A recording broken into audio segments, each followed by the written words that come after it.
berapa Pak?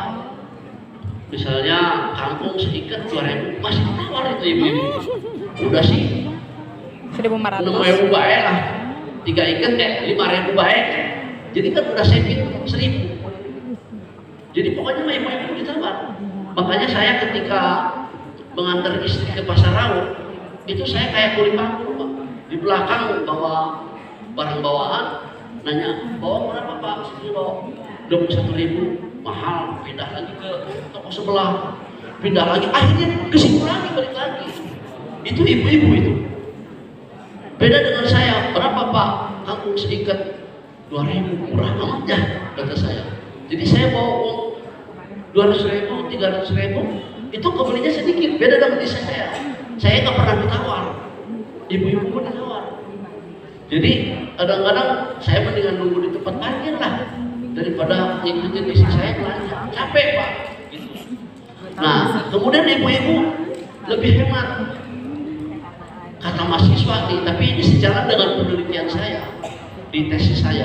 Jadi ibu-ibu itu ketika misalnya ada kelebihan apapun, itu pasti dibawanya ke rumah. Misalnya nih dari dinas koperasi mengundang untuk jadi peserta pelatihan, kan dapat uang transport. Ibu-ibu mah untung dibawa pulang. Beda dengan bapak-bapak, dapat amplop yang merah tuh, ya. Kemudian datang ke warung, diganti amplopnya, diganti yang biru. Jadi yang 50.000 dikantongin, yang 50.000 amplopnya baru. Ditanya, kalau pelatihan kan dapat uang transport, dapat ini juga ada 50.000. Padahal masih 100.000 dari kantongnya.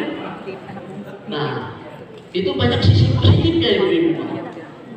Kadang-kadang kalau lagi majlis taklim disediain kue. Kuenya habis itu masukin tas ibu-ibu. Kalau bapak-bapak gengsi, nggak mau. Bapak-bapak ngeriu tahlilannya, itu kue utuh pulang, nggak diambil bapak-bapak mah. Nah, jadi semua yang dilakukan oleh ibu-ibu itu ujung-ujungnya untuk kesejahteraan keluarga. Beda dengan bapak-bapak, nyimpen uang tuh di peci, di kaos kaki, biar ketahuan nama istrinya.